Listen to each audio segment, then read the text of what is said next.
ఇంకా చేంజ్ కాబోతుంది. అది మన మీదే డిపెండ్ అయింది.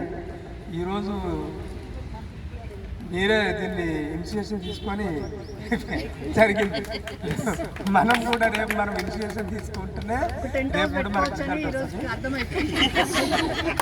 సో మహిళా శక్తిని ఎవరు తక్కువ అంచనా వేయడానికి వీల్లేదు. రేపు కూడా మీరే ముందుండి లీడ్ చేయాలి. అన్ని యూనివర్సిటీల వాళ్ళు వస్తున్నారు. మనము గవర్నమెంట్కి ఎగనెస్ట్ కాదు, మన వైస్ ఛాన్సలర్ గారికి ఎగనెస్ట్ కాదు, ఎవ్వరికీ ఎగనెస్ట్ కాదు. మన యొక్క ఏదైతే బాధలు ఉన్నాయో ఆ బాధల నుండి విముక్తి పొందడానికి మాత్రమే మనం గవర్నమెంట్కు విజ్ఞప్తి చేయడానికి మాత్రమే వస్తున్నాం. మన ఇష్యూ మన వల్ల సాల్వ్ కాకపోతే దాన్ని పబ్లిక్ ఇష్యూ చేయాల్సి వస్తుంది. పబ్లిక్ ఇష్యూ అంటే ప్రజాస్వామికవాదులు, ప్రజా సంఘాల వాళ్ళు, పొలిటికల్ లీడర్సు వాళ్ళందరూ ఇన్వాల్వ్ అయ్యి మన తరఫున సీఎం గారి దగ్గరికి తీసుకెళ్ళి మాట్లాడగలుగుతారు. మనం ఎన్ని ప్రయత్నాలు చేసినా కూడా చూస్తాము అనే వాళ్ళు, చూడమనే వాళ్ళు ఎవరు లేరు. చూస్తాము చేస్తామని అంటున్నారు.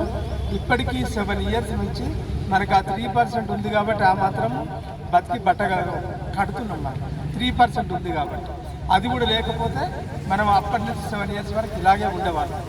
సో కాబట్టి మనం అనేది ఏంటి అంటే మన ఇష్యూను పబ్లిక్ ఇష్యూ చేసినప్పుడు మాత్రమే మనం సక్సెస్ అవుతాము. సో కాబట్టి రేపు మీరందరూ మీరే ముందు ఉండి ఇనిషియేషన్ తీసుకొని మీరే ముందుండి దాన్ని ఒక ప్రోగ్రామ్ నడిపిస్తే సక్సెస్ అవుతుంది. సీఎం గారు ఈరోజు నైట్ వస్తున్నారు కాబట్టి రేపు డెఫినెట్గా మన ప్రోగ్రాము మనము సక్సెస్ఫుల్గా మనం చేయగలిగితే మన రిజల్ట్ మాత్రం తప్పకుండా 1-2-3 daysలో మనకు రిజల్ట్ వస్తుంది. రేపే లాస్ట్ ప్రోగ్రామ్ అవ్వాలి మనది. ఇంకా ప్రోగ్రామ్ చేయదు. రేపే లాస్ట్ ప్రోగ్రామ్ అవ్వాలి అంటే రేపటితో రిజల్ట్ రావాలి. లాస్ట్ ప్రోగ్రామ్ అంటే అయినా కాకుండా మనం ఎట్టుకాడు కాదు, రేపటితో రిజల్ట్ రావాలి. సో ఆ రిజల్ట్ రావడానికి రిజల్ట్ ఓరియంటెడ్ ప్రోగ్రాము దృష్టిలో పెట్టుకొని మనం చలో ఉస్మానియా ఇవ్వడం జరిగింది. నిన్న ఇచ్చిన సందర్భము వేరు, నిన్న ఇచ్చిన సిచ్యువేషన్ వేరు. నిన్న సందర్భం ఏంటిది? కనీసము లేడీ టీచర్లు కానీ ఎవరైనా లంచ్ బాక్స్ కంప్లీట్ చేసినాక మనము మీరు టెంట్ పక్కకు జరుపుకోమంటే మనము ఈ కార్పెట్ కానీ చైర్స్ కానీ జరుపుకుంటామని చెప్పారు.